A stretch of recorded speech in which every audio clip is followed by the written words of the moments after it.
All right, I'm sitting here with Brett. How you doing? Good, how are you? All right, do you want to just give me a little bit, like where you're from, how old you are, stuff like that, just a little history of yourself? I'm 30 years old. I'm originally from Upper Bucks, right outside of Percy, Doylestown, and from a town called Hilltown. I grew up on a small farm, had a pretty sweet life as a kid. Getting fed a lot of the, finer things in life, and a lot of like dirt bikes and four-wheelers and extreme sports and whatnot.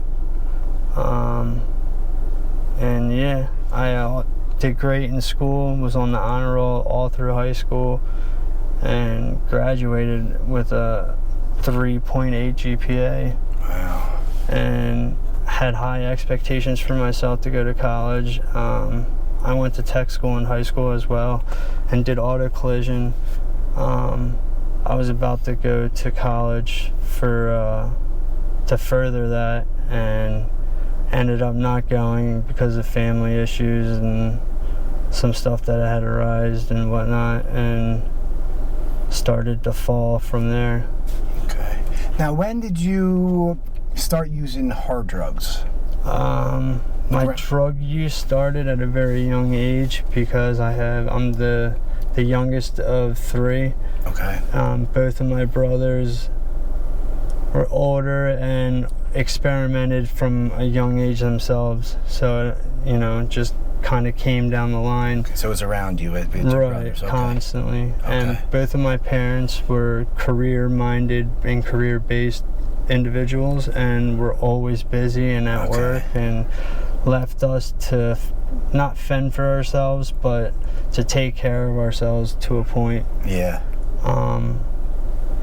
With certain family filling in the gaps here and there when we were younger and whatnot. Mm-hmm. But yeah. It's crazy how much I'm listening to your story now and how much it mirrors mine, and it's cool to hear. Like, I come from the loving family, busy dad. He was always traveling the world working, and so they wasn't there a lot. You know what I mean? Right. So I understand it, and it's important to find out that you come from by all accounts a good, loving family, and you still ended up down here. Yeah. So it's like, it just shows that drugs don't discriminate at all. Right. You're absolutely right. Now, a little background. You are Katie's boyfriend, right? Yes. Now, how long have you guys been together? We've been together going on 6 years now. Okay. So you guys had a lot of history together. Yeah. Our family has a bit of history together before us dating even. My oldest brother, his very first NA sponsor was Katie's half-brother. Oh, wow. So, and my brother found the rooms of Narcotics Anonymous at like age 14 or 15, so. Oh, wow. Our families have known each other for a while. My aunt worked with Katie's stepmom, so. Okay. Now, you guys come from a smaller town, right? If I'm not mistaken? About an hour away from here or something? Right. Okay. It's the suburbs of Philly. Mm-hmm. It's right outside of Doylestown. Oh, yeah, that's right. That's what you just said. Yeah. In between, like, Doylestown and Allentown, pretty much. I used to live in Lansdale. Yeah, right down the street. Right down the street. Yeah. So when you were saying Hilltown, I used to go up to that Walmart all the time. Right. It was just funny to hear. So you're, like, heroin use started early, pretty much early? My opiate use started very young. I was introduced to opiates at 13. I was introduced to heroin at 13. So it was right away. It was very advanced, very quick because of my brother. So you were doing heroin before you even went through puberty, pretty much, or you just started as puberty? I was going through puberty. Wow. Yeah. So your brain is still completely forming and growing, and right. You're already doing heroin. Right. Wow. Now, how long have you been down? I'm trying to remember. Down here in Philly for? Down this in run? Kensington. Mm-hmm. It's about a little over a year, I would say. Okay. I mean, we're probably just coming up on a year. Okay. We lived in the Northeast for quite some time. Most of me and Kate's relationship, actually. Okay. Now, was that like stable housing up there at that point? Yeah, Was it? that was my uncle owned a duplex, and we lived in the upstairs, and yeah. Okay. We were there for years. Okay. So. Yeah. No, I'm hoping, you know, you guys pull the trigger one day soon and go to get the detox, you know. That's the idea here. We're literally like both sick of it and tired of it. This run is taking its toll on both of us, and it's time to like get the family back together and pull things together. Now, what do you think is causing the delay? Is it really just that fear of the xylazine withdrawal? Is that? It has there's multiple things. That's a big factor. Mm-hmm. The sickness, it's so intense and so like in your face right away, and we start to go through it hours after our last use. Yeah, so like you said, within a couple hours, right? Yeah, literally hours. I mean, depending on how constantly you use, how much. Like, we get high literally on the dot every hour, pretty much. It's so wild constant. To me, dude. Yeah, like when I'm down, you see me down here a lot, right. And like I'll just watch someone and observe, and it's like they're putting a needle in their neck every hour, maybe right. Every other hour, like twice an hour sometimes. And yeah, I mean, it's not a whole lot, so the quantity is not like crazy, but over a period of time it tends to add up. Yeah. And then when you say you have a day where you have a hiccup, dude, and you don't have it like you had it the day before, mm-hmm. You feel it, and you feel it like hard. And now talk about this. So you can be going through the withdrawal, right? And let's say you get a bag and it doesn't have enough, let's say, trank in it or something. Mm-hmm. You'll do it and still be... I mean, it'll get you well, and it'll buy you time. Just that's it, to like buy you time. Just right. Yeah. Essentially, that's all any of this has been doing recently. I mean, as time goes on, I'm noticing the product getting worse and worse, and not as strong, and cut more, and they're trying to figure out different ways to, you know, make more money on us. Sure. And whatnot. Yeah. Maximize profits, which is in the long run hurting us, because we're not getting as pure as a product, and we're not getting what we need, actually. Yeah. We're just getting a fake product. Yeah, all the byproduct right. Getting in your system. Right. And it's hurting us. We're getting products with different chemicals that is eating our skin. Let me show. Now, that's the these are pretty much the worst sores you have right now, right? Yeah, at the moment, yeah. Okay.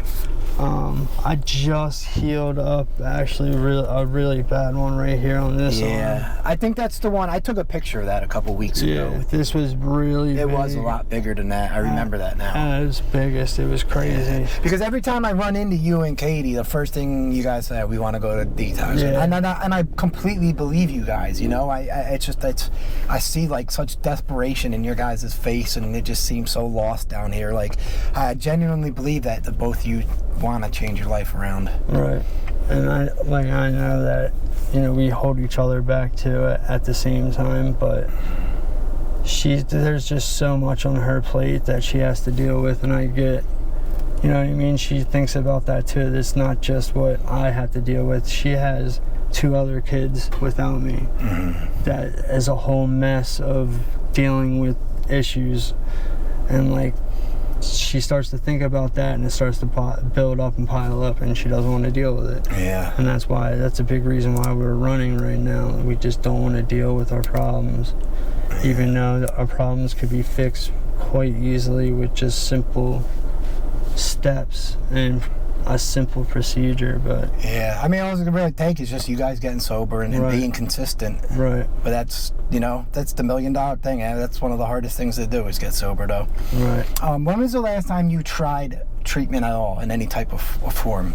The last treatment I had was a Reading detox. My mom used to work for Reading Hospital, so our insurance we were under was my mom's insurance. Okay. So that was Reading detox. That was, I want to say, 2012. Okay, so it's been a while. Yeah. All right. So you don't even So what I'm hearing from people is they're still using like the old methadone taper, like it was regular heroin for this stuff, and it's just making it that much harder for people to stay in the treatment. You know, it's just crazy, man. I want to. That's why I asked you about the treatment. I want to see if you've tried to go through this whole withdrawal process yet. I was on Suboxone for a little bit. 2 years ago, I had overdosed, and right out the emergency room, the doctor referred me to a Suboxone clinic, and I went to the doctor that day and got on subs right away, and I actually started tapering like off of the dope and was on subs for like quite some time. It was when Kate was pregnant with our first kid, and I had about like a little over 8 months clean, and then I had relapsed. But at that point right there, that was the first time I actually gave subs a real shot. And I just kept doing what I would always do, was sell them just to get by or get a different drug or substitute my addiction with meth instead of dope, and it was just a mess. But this time I'm looking forward to going through it with methadone. I've never tried a methadone maintenance. I've talked to plenty of addicts, and a lot of people say the same thing. As long as they were, doing their maintenance and, keeping the right people around them and keeping the right mindset and doing the right thing and keeping staying busy. Right. That methadone maintenance worked for them. So I'm hoping that could be a big help. Yeah, definitely. I countless people comment on my videos saying how methadone has saved their lives. It didn't work for me, and I'll tell you why. Is I was up to 190 milligrams on it. It's way too much. Way too much. And they were giving me Klonopins, and that's a big no-no. Now, a lot of doctors don't like to mix the benzos. Yeah, there's no reason you should be on both of them. Right. I was high as fuck, that whole time. Right. You probably couldn't keep your head up. No, I was a mess. You know what I mean? And I'm going around telling everyone I'm clean and sober or whatever. So And I'm drooling in my cereal in the morning. Right. So it's like, if I would have given methadone a real try without the benzos, and I would have kept at 50 milligrams when I was feeling fine, and but us as addicts, I need, I don't feel, I need more. Even when I'm trying to do good, I'm still like that in a lot of things. So it's like I need more. Before you know it, I'm up to 190 milligrams. Right. And then the only way I came off that was you're so high on it, I would smoke crack all the time with it, and then I violated my parole, so I had to come off 190 milligrams cold turkey in prison. That's crazy. That was I left jail 7 months later, and I still didn't feel right. I still wasn't sleeping. You weren't yourself. No, so lost. So if you're gonna do methadone, the only thing I could suggest is just once you start feeling good or normal, stop the dose. Leave it there. And stay busy. Because every time I'd go, they'd ask, how you feeling? Well, it's how we are. You just up it. And then the doctors, I think the doctors like upping it because they just know they're gonna make money off you for longer. That's all money. That's all what it's all about. Yeah. But I keep hearing from other people try to keep it under 100 milligrams. As hard as it sounds, like it's going to help you in the long run. Yeah, 100%. Well, because what happens is your bone marrow. Yeah, well, you get used to the dose, right? And then us as addicts, we love getting high. So you're like, oh, man, I can go to the doctor. I don't feel it anymore. But you're not supposed to feel it when methadone's in your system and working right. You know what I mean? You're supposed to feel quote unquote normal and go on your day. But me as an addict, I'm like, how you feeling? Well, a little sore.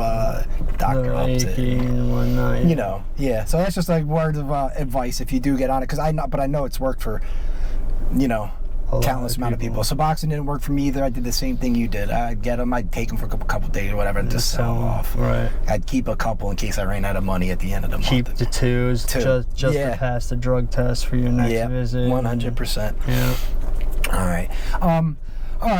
I'm going to, like I said, I'm going to keep talking to you and Katie. I'm hoping we can, I'm hoping get you guys. We're going to be going very shortly. I think so too. And like I said, I will make sure you guys get to the rehab, and the people that watch, like everyone there's only 2 people in rehabs that I've been interviewing so far.